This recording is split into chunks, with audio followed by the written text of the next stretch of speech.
And we're back on In Focus. I'm Steve Highsmith. Some Philadelphians are promoting peace and advancing social justice through art.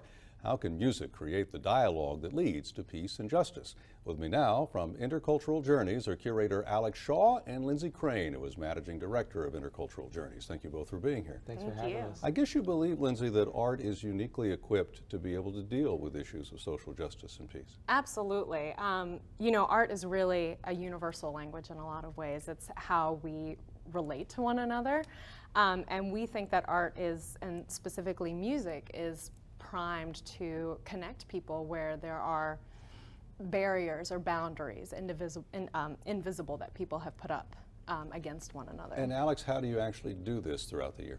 Well, Intercultural Journeys is uniquely positioned to be presenting live, really high quality live performance, and also different forms of community engagement, dialogue events, panel discussions, etc.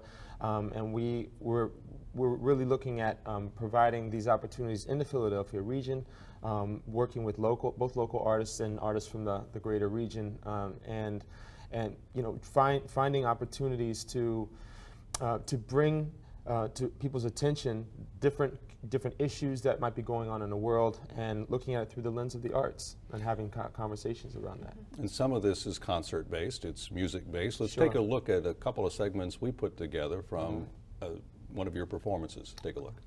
All right. Tiene la cabeza como piedra de moler y se va su zapatería, la bata, ensilla el castaño, no lo puede alcanzar, remar y fue a navegar, lo agarré por el rabo, le di una patada, no puede alcanzar, responde la rana desde el plátano,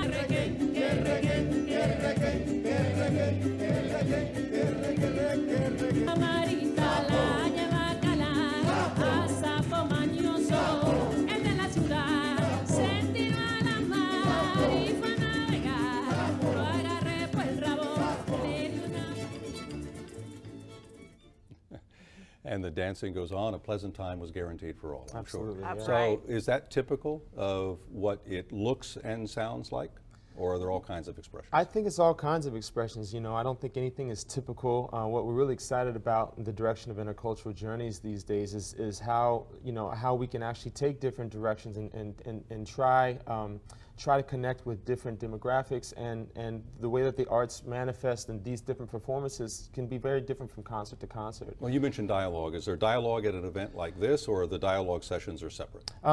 It depends. I mean, sometimes at this particular concert, I had a short pre-concert talk with the featured artist Luigi Mazzocchi, but we also look to try to create opportunities for dialogue separate from the concert. I think that there are times in which audience members come and they're inspired to have conversations around the concert, but we also look at, you know, there might be ways to delve in deeper into a conversation that would require a different kind of venue or a different kind of circumstance. And Lindsey, do you find that these discussions or the communal artistic expressions allow discussion about a particular topic? Is it mainly race? Is it ethnicity? Is it faith? What is it? Sure. Well, it actually depends based on each artist that we work with, and in particular the cultures or faiths that we're representing in each concert. So for instance, with Luigi Mazzocchi, we had a panel discussion on El Sistema. Luigi's from Venezuela, and he grew up in the El Sistema program, which was based there, and it's a sort of universal system of music education in the country. But of course, Venezuela has a lot of cultural tensions on its own, and so that obviously came up a lot in the dialogue, both on stage during their concert and in this panel discussion about the greater role of music education in the lives of youth, not only there, but also in the U.S. now as well. Alex, one of the things that you're focusing on now, I believe, is identity and transformation. What do you mean by Yeah, that? well, that's a good question. You know, this season, I wanted to have an opportunity for us to delve a little deeper into the idea of artistic practice and how one's identity is shaped by their artistic practice, and how does that play a role in the transformation, both maybe in the artists' lives as well as in audiences that are experiencing that artist's work. So there's a lot about transformation, and I think that's really at the core of the work of presenting these musicians and these artists is the ability for the music and the art to transform an experience either for artist itself or for somebody who's experiencing that music or that performance. Do you find that people go into this, Lindsey, with an agenda? Do they expect to be convincing others, or do they transform themselves? That's a good question. You know, we've talked a lot about that, about what our audience is looking for, and I think a lot of our audience members are, you know, open-minded to a degree. They're interested in diverse musical forms and traditions, but I think a lot of them, I mean, our hope is that people coming to our concerts or to any event will come out of there even just thinking something different that they never thought about before. They never saw something that way before.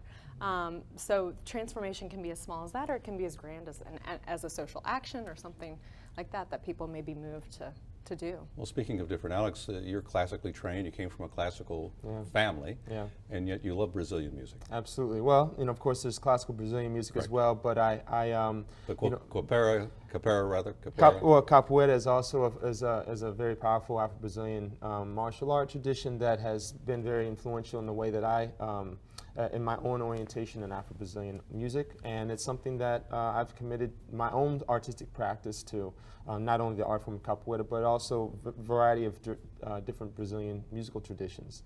And so that's something that I've been able to incorporate in my work, not only as a performer, but also as an educator, and using an art form like Capoeira that has very strong roots in the legacy of liberation and resistance against oppression in the context of colonial Brazil, and how does that manifest today in contemporary society, not only in Brazil, but also around the world. And so that's been a very important part of my practice as an artist, and sort of that holistic role of being a musician, but also being an educator in the community. Well, more on this in a moment. More on intercultural journeys as we continue on PHL 17 in Focus. Stay tuned.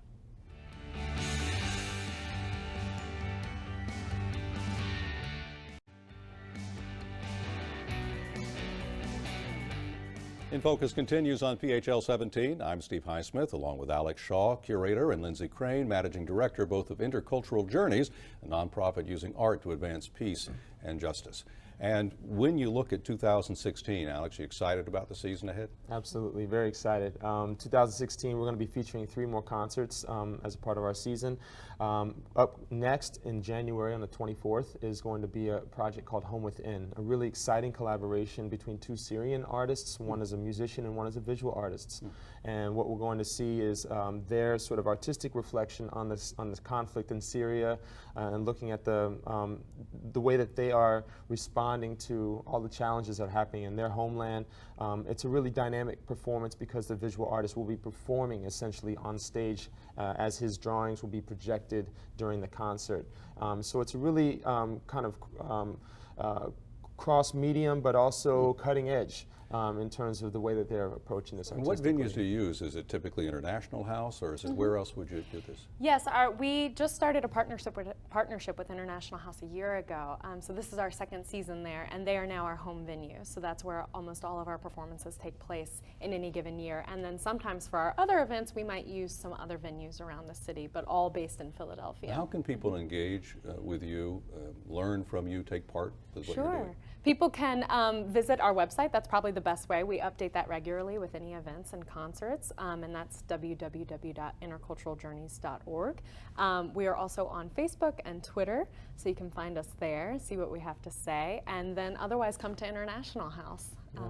I would also just quickly interject, you know, as somebody who's been a part of the community, the Philadelphia community for many years, I think it's important for us institutionally and organizationally to also connect and partner with other local organizations that are like-minded and are doing work, because we have to work together in sharing resources, sharing networks, and so we're very interested in partnering on certain projects at times with other community organizations or artistic organizations that might be thinking along the same lines. So if someone, for example, and I'm just making this up, if someone has a concern about climate change and realizes there are people around the world experiencing climate change in different ways, could they come to you and say, hey, how can we marry their concern with your ability to use art and music in particular from around the world to raise awareness about this? Yeah, I mean, we're always open to discussion about these things. If somebody has a proposal or somebody has, an idea, it gets me thinking. The more conversations that I have, it gets me thinking about what's relevant to the people today. Because we want to also provide programming that's interesting, that's relevant, and that's accessible to the community that we're serving. So, What's your hope? What's your hope for Intercultural Journeys? What's our hope for Intercultural Journeys? I hope it's that we can bring as many people to our events as possible to experience things that are unknown to them, things that might be the other, and hopefully break down some of these barriers that we've all, unconsciously or consciously set for ourselves. And you find that these barriers are artificial and they're not based in reality?